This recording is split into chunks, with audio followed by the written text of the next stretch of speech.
And just as I said that, Phil decided to go away. I believe it was Phil's computer that decided to go away. Well, hello, folks, anyway. I'm sure Phil will be right back. And, oh, I see some folks. We have, well, Phil was here from Langhorne, and I'm here from Maine, and Adrian is here from Manchester, the UK. And if you will chat in and say if you're here, and I'm sure that Phil will reappear here in a moment. Today, we're going to be talking from Darwin to Skinner to pattern recognition therapy for behavior change. And should be fun as we wait a couple of 3 minutes for, well, if nothing else, for Phil to get back on board.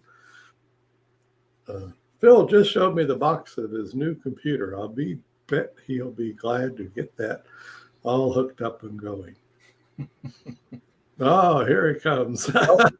Don't you know it? It's as if my old computer knows that there's a new guy in town. Anyway, there's Phil. So we're going to take off and talk about this. Happy President's Day here. Yeah, happy President's Day. And I saw that it's like Family Day or something in Canada. Oh, yeah, cool. So, everybody get in on it. Langley. Hey, Langley. There you go. Wow. Is it Family Day in Canada, Mary? Oh, there's Catherine's back. Yeah, she says yes. Oh, she said yes. Okay. Catherine helped us invent PRT. Yes, she did. Pattern recognition therapy. You all will see. And she's ready to hear more. He's excited to hear more. Okay. Phil and I were just discussing the common practice of comparing Darwin to Skinner and beyond. And then Phil pointed out it's maybe not so common, but we'll see. Yeah, I don't know. I think we're kind of in a minority about that. I think we're doing an advanced Monday. Yeah, we're just tearing the whole thing asunder. Yeah, we usually do this kind of discussion on Fridays. We're gonna fry your brains early this week. We're gonna do the theoretical stuff on a Monday for sure, for a change, I guess. Catherine's excited to hear more. 103, we're almost there. 5 people are with us. That'll be nice. There we go. And we can talk to, but we lost one. They're like Phil. They come well, you know, that'll happen to you. So. They appear and they go away. We are broadcasting over to YouTube. So some folks. Oh, good. I meant to. Yeah, cool. I did that. Yeah. So we got this over to YouTube. So people looking for Darwin or Skinner or something like that will pick this up and go, oh my God. Oh man. Look at those crazy people. What are they doing? 104. We might as well. No, it's not 104. It's 103. So you did the housekeeping and the green button and all that. No, stuff. We didn't. Housekeeping because you went away. That's right. Okay, upper right. Follow us. There you go. You're already doing that. So just keep right. Following. More than one of you has checked in and said, hello, I'm from British Columbia or Northern Virginia or around. I'm from Maine. Phil's in Philadelphia. Not Phil. Well, Phil from Philadelphia. Close enough. Close enough. And do that and click the green button and support us on Patreon. Yay, we love it. We do appreciate you folks supporting us. Allows us to talk about such esoteric topics as this. Believe me, it's not a money-making venture. Nope. It ain't rolling in, folks. By any stretch. Okay, so there's the housekeeping. It is now done. Okay. So first of all, we should begin in the beginning, at least as far as the title goes, which is Darwin. So how does Darwin get in? Well, let me explain a little bit. So Darwin actually noticed, the great thing about Darwin, folks, is he observed nature. noticed stuff and then wrote down what he noticed, meaning he just didn't make it up out of his head. He noticed, well, in this regard, he noticed a pattern, right? And the pattern was that over time, a species, traits of a species that lead to survival are kept, are passed down through the genes, let's say, and kept. Now, some ones that don't have anything to do with survival or not survival also come through as well. But that very strong survival, things that help the species survive in the context it is in, are passed on. We hang on to them. They go on, and then there's slight changes over time, and those little changes can end up being very big changes over. In some cases, it could be decades, and most of the time, it's thousands of years. Yeah, it's slow. Right. By human standards, slow. By human standards, it's slow. By the Earth standards, it's nothing. That's business as usual. So you get that, and that's trimming of things. We'll put that word trimming in there. So stuff that doesn't fit with surviving in the context gets trimmed. It gets taken away by just, which is, they call it natural selection. Yeah. They die. The genes die. They are removed from the gene. They don't get passed on. Right. They don't get passed on. So that's how it happens. It's just so, and the survivable stuff, well, the genes survive and make it through the procreation process and on. That's Darwin's basic stuff. Controversial for some people, but that's for people who want to believe what their mind tells them, not what the evidence tells them. The geological evidence. He was just noticing stuff. Right. So okay, so we got Darwin. So stuff of the species that works for survival is kept. Stuff that doesn't work gets trimmed. Okay, so there we go. So now we're going to go to Skinner. Like, well, how in the heck did Skinner get in here? He was behaviorist, right? Well, you can look at Skinner as, instead of on the species level, of course, he's talking about on the organism level, the individual organism level. And so, and he, in very brief terms, said, well, through a process of selection, and that selection is positive and negative reinforcement. Okay, so behaviors that work to keep you alive in context, the organism alive in context, are kept. Okay, they stick around, and the ones that don't work are jettisoned. So the behaviors, not working behaviors for hanging around, surviving, get trimmed. There's that word I'm using again. Trimmed. Okay. Now, Skinner was not talking about the mind. He was talking about experiential learning. That stuff we know, riding bicycles and driving cars and walking and stuff, the stuff you learn through experience. And it just naturally happens. You absolutely don't think about it. By definition, you don't think about it because it's pre-language. Yep. This type of learning requires no language. It's pre-language. So you learn how to walk this way. You learn the behaviors that work for walking, and you learn, well, the ones that don't work are trimmed, right? And it's a very natural process going on. So once again, it's an extinction process. And in this case, behaviors are being kept and trimmed, where on the Darwin level, on a species level, traits are being kept and trimmed.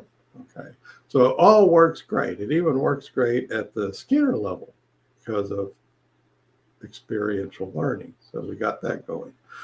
So here comes a human. And what's a human got? What is, for whatever reason, we a trait that got passed down in our species, human species, was pattern recognition. This ability to see patterns. And so think even a pre-language human, and we're not the only ones that see patterns by any stretch. All over the place. They're all over, and animals notice. But so you notice a pattern, like, well, just a pattern of the sun shining, and there's rocks, and there's a field, and this and that. And in that pattern, know on an experiential level whether it's safe to venture out or not. And it's actually not just one thing, it's a pattern of things and humans are really good at spotting those patterns. But then it goes all the way down to noticing the difference between trees and rocks and stuff. Those are, a tree is a pattern, right? A rock is a pattern. And then humans get really cutesy about it, and you can accidentally draw a line, and a human can tell the difference between a straight line and a curved line like that. And now we have the beginnings of written language, right? Of drawing and stuff. And that's where humans really take off and are quite different than most animals. It's even back to the cave drawings and stuff. But nevertheless, this pattern recognition. It's important because the pattern recognition just keeps building on itself, and we humans just can't help ourselves. We just got to put stuff together. We got to add stuff onto it. Add stuff onto it and stuff, and it developed into language, a very usable language. That then, and this is where Steve Hayes comes in. Steve Hayes and his compadres come in, and they say, okay, where Skinner really ended was with the behavior, and he didn't come up with a good explanation of how language appears. We're not going to worry about that. We're just going to say it does. It shows up. And relational frame theory, something that Steve Hayes uses, shows how human thought ends up being as if it's really a behavior. I think about walking, therefore, it feels like I'm walking, but you're not. You're just sitting there. I imagine this, and it's as if it's real. My mind thinks it's real, okay? And it begins to do assumptions. And this is where Polk comes in, me. I call that assumption learning. And Phil knows I call it assumption learning on purpose, because there's this old, what would it be, a clip or whatever, the thing that where you said, assume, right. Assume makes an ass out of you and me. Yeah. And that's why I use assumption learning. But I use it. I use assumption learning. I'm a big fan of assumption. I do it. But the whole problem with assumption learning is it can be totally inside your mind. Yeah. It does not connected to the outside whatsoever. Not connected to experiential learning, or it's very distant. Yeah, it's a stretch. Experiential learning's over here, and way over here is assumption learning, and they're really no. And so through assumption learning, you start to, well, I assume if I go do this, then this is going to happen, so I better well not do it. Yeah, just don't even try. I just won't even do that. Boom. We've all done that, right? And maybe somebody on here has done something like that, where you just assumed something wouldn't go well, so you just didn't go do it. Anybody here ever done that? Oh, Mary's never done that. Okay. Right. Right. And that's your assumption learning. And of course it works, because the bad thing didn't happen, because you didn't go engage and do it. So see, it worked. in your mental state of things. Okay. Yeah, you avoided disaster. Right. Mine. But in that state, you're not learning from experience. Nope. You're not trimming behaviors that aren't workable, which is just what we just described. If you're not going and trying something out, you're stopping yourself because you're assuming things will go bad. You're never going to learn experientially whether it really works or not. And that might be an unworkable behavior. That is not going to avoid, because of your assumption never gets tested out. It can't be trimmed, nor, well, it just can't be trimmed. Just keep carrying it around. You're just going to keep carrying it around. And that's the basis of the pathology, if you want to call it, of ACT. Yep. That we humans start reacting to our mental experiencing instead of our five senses experiencing, or our experiential learning, which is what it's called. So Yeah. ACT goes into a really big thing about playing around with language and diffusion and noticing, values and this and that. But at the end of the day, it comes up with this thing called the observer self. And it says from the observer self, you can notice yourself behaving in context. And by noticing yourself behaving in context, you just returned yourself back to experiential learning, meaning you can keep behaviors that work to get you where you want to go, and you can trim behaviors that don't work. That's the whole point of ACT. Yep. End of story, folks. That's the point of it. People think, oh, it's all about values and it's all about this. No, it's not. No, it's for that. So along comes me. And I notice this pattern, okay? And I'm diagramming this pattern, and I say, well, ACT basically is what I'm talking about. It has experience up at the top. I put it up the top because that's where I put it. There you go. Sometimes people say, why did you put it at the top? Because I did. I put it at the top. Because he made it. That's it. I just did that. And then I put mental, mind, that assumption learning down at the bottom. Okay. And so that was, and I knew that a big part of ACT writ large was noticing the difference between your experiential learning and your assumption learning. Okay. So there you go. You can notice the difference between those two. And of course, to notice that difference requires the observer self. So boom. Then I can say, well, learning occurs from the Skinnerian look. I know there's other behaviorists, but we'll just blame it all on Skinner. It's in the title. Right. In the title, you've got your positive reinforcement. That's over to the right. That's the satisfaction, but that's positive reinforcement for a behavior. Okay. And then over to the left, there's negative reinforcement. Okay. So, and those are the two big drivers of experiential learning. So either one can work to keep you alive. You can go find food, and yay, I found food. And you can avoid lions and tigers, and that works too. So it's these behaviors that keep you alive. And if you're alive and you procreate, your genetic stuff gets passed along. Right. So then that reconnects you with Darwin. So that's what you're up to doing. So now we have this cute we have the beginnings of a pattern. And then some colleagues said, Kevin, we need to add more.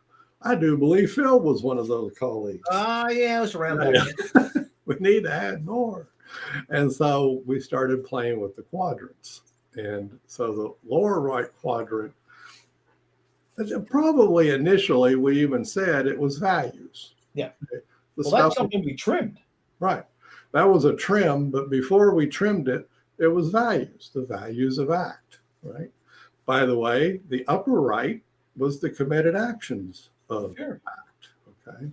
So we were playing with act. We were going hard on that stuff. Right. So that's where, that was the original stuff. The diffusion, well, the stuff to get diffused from was yucky stuff. You'll know that. And that was put into the lower left. So these thoughts and feelings that show up that you want to get relief from is our current language. But back then, it's the diffusion stuff, the stuff of diffusion. That's act. And then, of course, the stuff that you do to avoid, let's say, experiential avoidance. That's it. Remember that? That's an old act term. So experiential avoidance was in the upper left.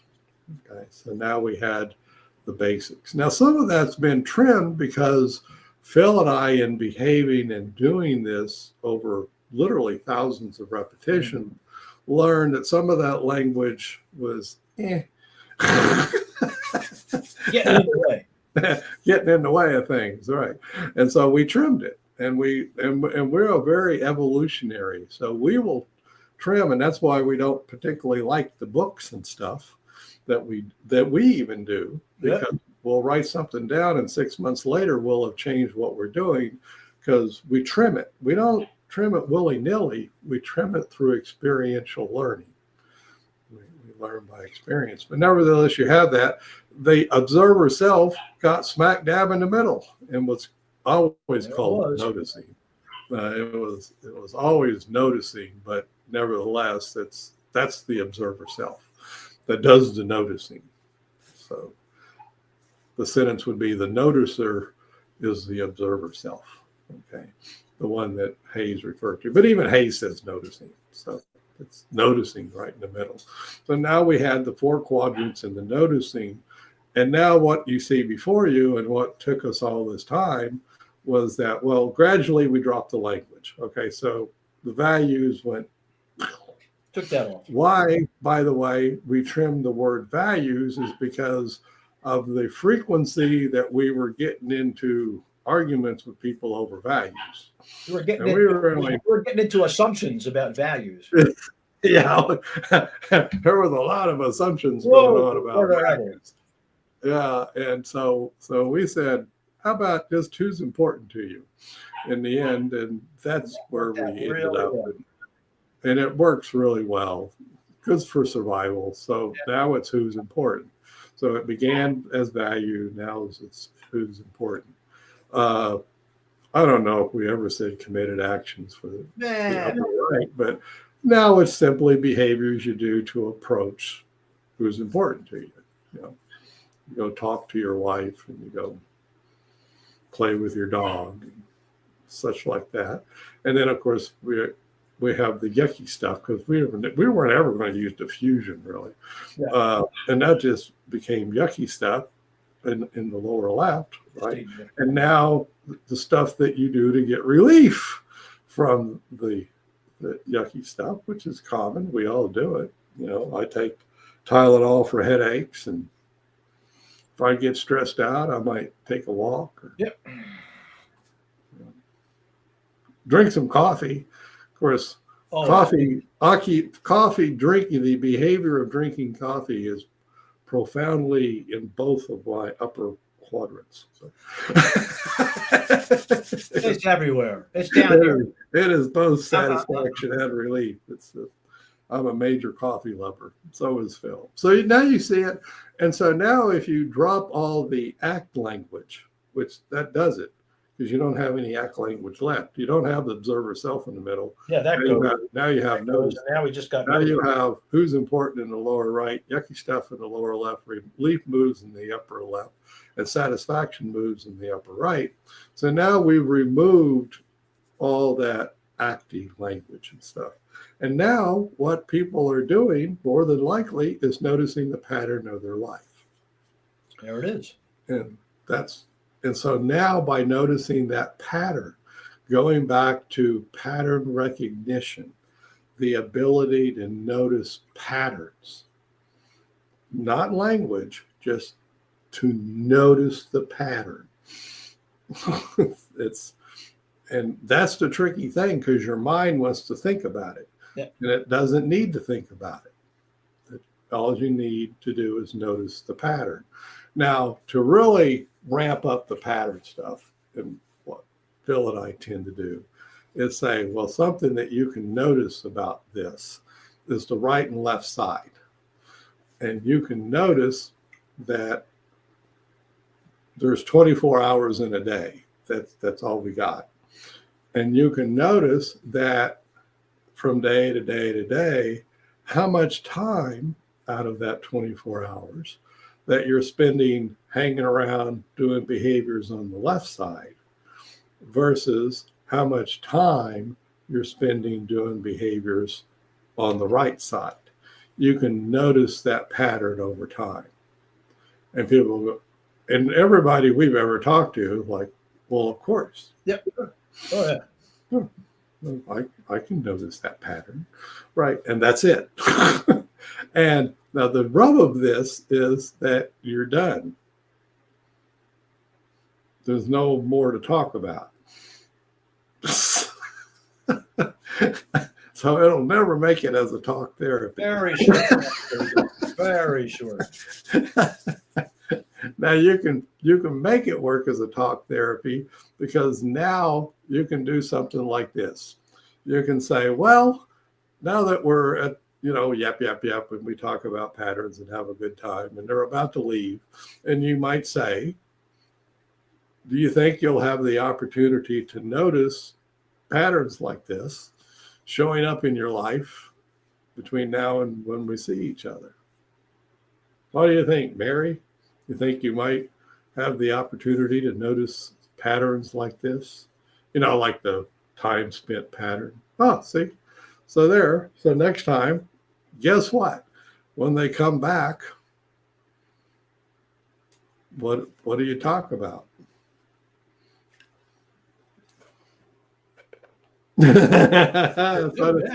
Well, what you talk about is patterns. Yeah. Yeah. Now it's not only what have you noticed, what's the patterns? What patterns have you noticed? And then the general thrust of things, gist of things, is to keep returning back to the pattern language. What patterns have you noticed? And let's say reconnecting somebody, myself included, with pattern recognition. That's where Catherine and Phil and I named it pattern recognition. Catherine came up with PRT. PRT, pattern recognition therapy. Now, with that, we have no research base at all for this, for damn good reason. We only thought of it last week. Yeah. Relatively new. Relatively new. Maybe some graduate student, maybe somebody's out there that somebody looking for a project will pick this up and look at this. Yep. Personally, I'm too old for such things. I'm not going to get into it. Have fun. But we think that's what's going on with the matrix. That's the point. Right. The point is that by now, Phil and I, we had long ago trimmed away all the ACT and RFT language. There wasn't any left. Yeah. In how we were talking with people and even how we were thinking about it. Really, the only things we were doing is this pattern. And people go, wow. It's like that's been the constant through the whole thing, right? The mind blow thing. Yeah. That's been the constant through this whole thing is the pattern. The words have come and gone and they've been trimmed off. The pattern's still there. And the pattern's the same. Yep. Now, it only took from 2009 to 2023, by the way, for especially me at 3:00 one morning a couple of weeks ago to notice that pattern and write it down. Okay. So it was, again, the pattern was occurring. It was there. It just took that long before words showed up for me to put words onto the pattern, which is nice because now with words you can transfer it across time, right? Yeah. Other people can pick it up and learn it. So that's nice. But as far as the pattern recognition goes, people already got it. You need not engage any verbal diffusion or values or psychoanalysis or CBT or whatever. Name any darn talk therapy you want. Fill in the blank. Fill in the blank. And in this regard, though, our pattern recognition accepts all therapies because they can all be tested for workability. Very inclusive pattern. Right. So you say, well, I prefer doing, I don't know, name your talk therapy. Now let's do psychoanalysis. Okay, psychoanalysis. And we say, cool. Yeah. You can plug it into this pattern and notice if it works. That's all. But you're not going to notice if it works via words. You're going to notice if it works via experiential learning, via pattern recognition. So now this was pre-2009 when I walked into a staff room meeting. And we had a meeting about this every single morning for years. And I said, hey, folks, this is nothing but this is learning theory. This is just plain old learning theory. That's what this is. And what I meant was that positive reinforcement to the right, negative reinforcement to the left, and you're getting people back in touch with that. And so that was 07 or 08 or so, quite a few years ago. That hasn't changed any. That's held just fine. So now you see it as pattern recognition. And go to the library, look it up, or by the way, you can Google it. There's tons of stuff on pattern recognition. Applied across the board in all fields and tens of thousands, literally tens of thousands of studies of pattern recognition. This is not a new thing. As a matter of fact, it's a very fun experiment for animal studies and human studies and all kinds of stuff. So, and the words that you read, I mean, I'm always struck by patterns when I see Japanese or Chinese. Yeah. What do they call those languages with the picture stuff? Can't remember. Pictographic or something. Yeah. But anyway, they look like a picture, right? Well, that's a pattern. But an S is also a pattern. It's all patterns. So first we recognize the pattern, and then we recognize the sound that goes with the pattern, and then all kinds of additional stuff that goes with that pattern. And those patterns get put together. And so in this case, it would be relational frame theory would be framing the patterns together theory. If you wanted to go there. So, there you go, folks. That's it. That's PRT. So you already know how to do PRT. Showing the matrix. It was important. Do this. Yucky stuff. Relief moves.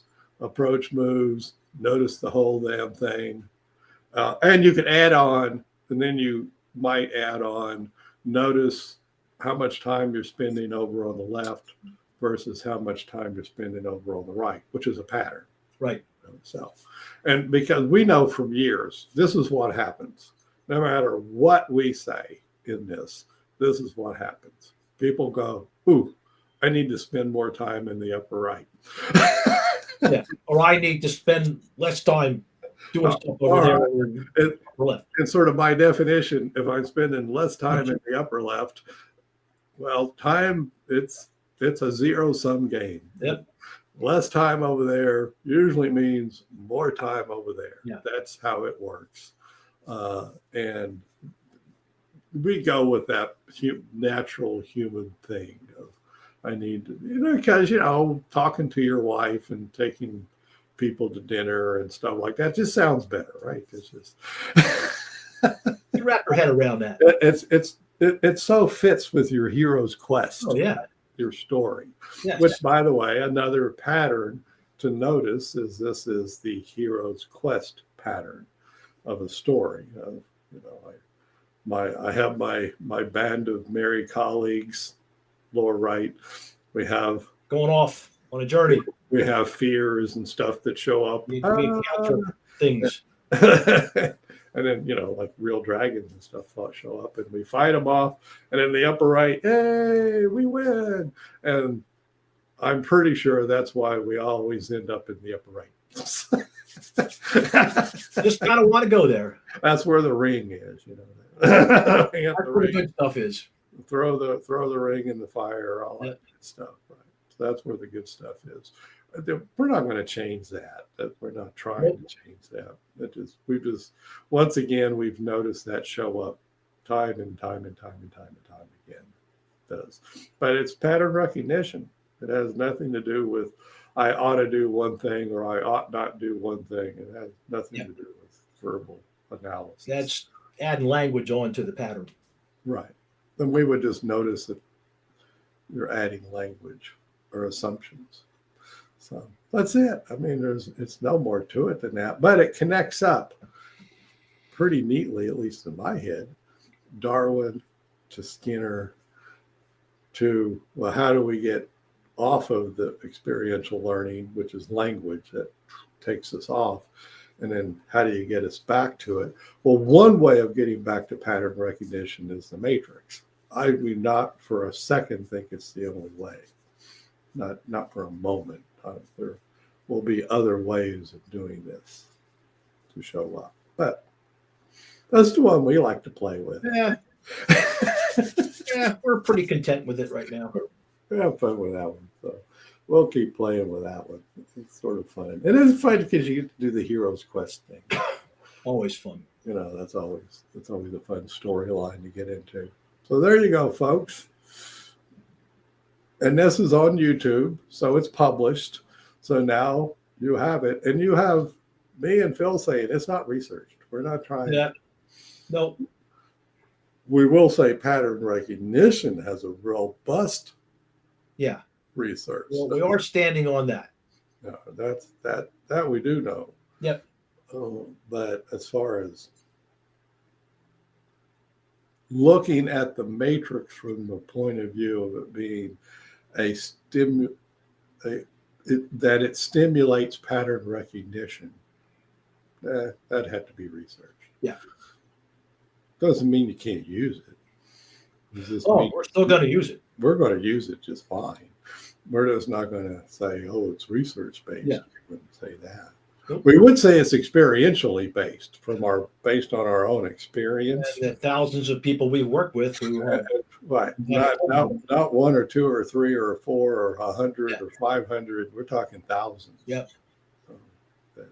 And it really, the pattern recognition explains it a lot better than the ACT lingo. So the document that we wrote for this is 146 words. Yep. Kevin counted them. No, Google Docs counted them. Well, that's true. I'll be honest. It was right. Including the title. Each one, right. And the last phrase, which is wash, rinse, repeat. Another pattern? Including all of that is 146 words. So the entirety of pattern recognition therapy has thus far been summed up in 146 words. Which document? The one we created. Yeah. We wrote it down. We really did, Jasmine. We just hauled up and wrote it down. And then I counted the words because since 2005, I said to Kelly Wilson, he said, "What's your goal in all of this?" And I said, "Less words." Maybe we can get it down to 0. Well, you've been true to your words so far, Kevin. We got it down to 146. Okay. Can I get a? We'll have to publish that thing. Yeah. We'll ask. We'll put it up there. We'll get it up. We can get it so you can see it. Yeah. Where would you put it? Like in the blog? We could put it in the blog. We could. We could put it over there. That would work. We have believe it or not, we do have a blog in the Act Matrix Academy. We never could almost. That'd be a good place to put it, Kevin. But that would be a good place to put it because they can find. We'll put it in the blog, Jasmine. That's where, and then we'll send out a link to it. And we'll let you know. Right. It's out there, and then you'll see it. And you can count the words yourself. Yeah. Have fun. And we're definitely. Oh, Jasmine, you're in the tennis. I used to be in the tennis. This would really fit for the tennis world. Oh yeah. Or golf, or Oh, disc golf. Disc golf. Sometimes Oh yeah, disc golf. Too recognize the pattern. Does too recognize the pattern, but it doesn't lead to behavior change. Shows that we can simply keep doing it. Well, there you go. You can notice that it didn't lead to behavior change. Yeah. And your clients can notice that too. Yeah, how cool. Maybe that wasn't necessary. Remember, the behavior change is necessary for workability. You may be doing, you and your client might be doing a verbal analysis of workability. That's usually the case. And the experiential is telling you something different. There is a difference between the two. You can notice. Right? You can notice the difference. And that's where in my own life I go to. That, my words are assuming workability in one way, but it seems experientially things are going another way. Not matching up. Right. And so to notice that difference between my experiential learning and my verbal stuff. And in the human condition, folks, it is a bear. Because language just keeps coming back into it. It just consumes us. You can't lay off it. It is so negatively and positively rewarding language, thoughts, and these stories. Memories. Memories come and they're rewarding or they're repulsive. Pulling you this way or tugging you that way. Pulls you left, pulls you right. Yep. Language is just so wickedly, mentally experiencing. Yeah. And of course, it leads to assumptions. And we all know just not all those assumptions are correct by any stretch of the imagination. No. Now, some of them are. I'm not saying they're all not. Some assumptions are correct. Other ones are not correct. But the stuff that you do from experiential learning, like learning not to put your hand on a hot stove lid, stuff like that, requires no language whatsoever. Absolutely pre-language. And that's really what we're referring to. Devilish game, though, because language just keeps on showing up. Strangely enough, part of this language that I'm using now, and by the way, folks, I've never used psychedelics. I don't know, but I have been, and like many of you, have been hearing more about therapies. Like MDMA is really close to being FDA approved as a psychedelic therapy for post-traumatic stress disorder and depression. And and part of the language you'll hear people talking about in the MDMA research is sort of like this. This is really different relationship with language. It's quite interesting to look at it and have these thoughts and go, I wonder if that is the psychedelic therapy is somehow giving you a different view of your language. It's interesting to look at that way. Whatever, it sure seems to work. God, latest research was for the post-traumatic stress disorder folks, fully 2/3 considered themselves cured. Yeah, that's amazing. Cured, C-U-R-E-D, cured after 3 sessions. Yep. 3. And in entirety, the other third reported a substantial loss of symptoms. Yeah. So we're talking 100%. Yeah. Oh man. Those results just don't exist anywhere else. It was gonzo results. Like, wow. Of course, the drug companies hate that kind of research, but Right. What can we say? But it certainly seems well for that. So now, and part of that, and look, what part of what you're doing with PTSD and ACT is detangling the person from the story, the PTSD story, because your mind instantly goes to work on creating a story, the PTSD, the traumatic event story. And then once you recall that story, it all comes flooding back to you. So that detangling seems to be, in part, what's going on with the psychedelic therapies.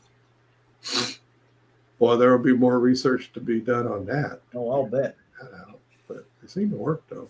And yes, I'm not kidding, folks. The guy that for 20-something years has been pushing through the MDMA research, he's got it to the last stage for the FDA approval. It's in its last stage, taking a man 20-something years. Can't recall his name, but it's really cool, his dogged pursuit, only because he knew the therapeutic effects were there. This is a guy not into party psychedelics. No. This is therapeutic psychedelics. Well, he was going with his experiential learning. He was going with his experiential learning, very much so. Cool scientist, very cool. I think the big news on that, many people will admit, but way back in the 70s or 60s when we made psychedelics illegal was a really, really, really big mistake. Yeah, that was harmful. It was harmful. I mean, whatever you can say, whatever you want about other drugs, right? Psychedelic, that was harmful, and it shut off the research. It just shut it off. Everybody had to shut down. Right, you just had to shut it down, and we lost a lot of people to suicide. Yeah, because that's the harmful part. Right, that's the harmful part. People ended up killing themselves. Yeah. When they probably would not have killed themselves with the therapy. That's too bad. Oh, well, hopefully we learn to trim that behavior. What do you think? There you go.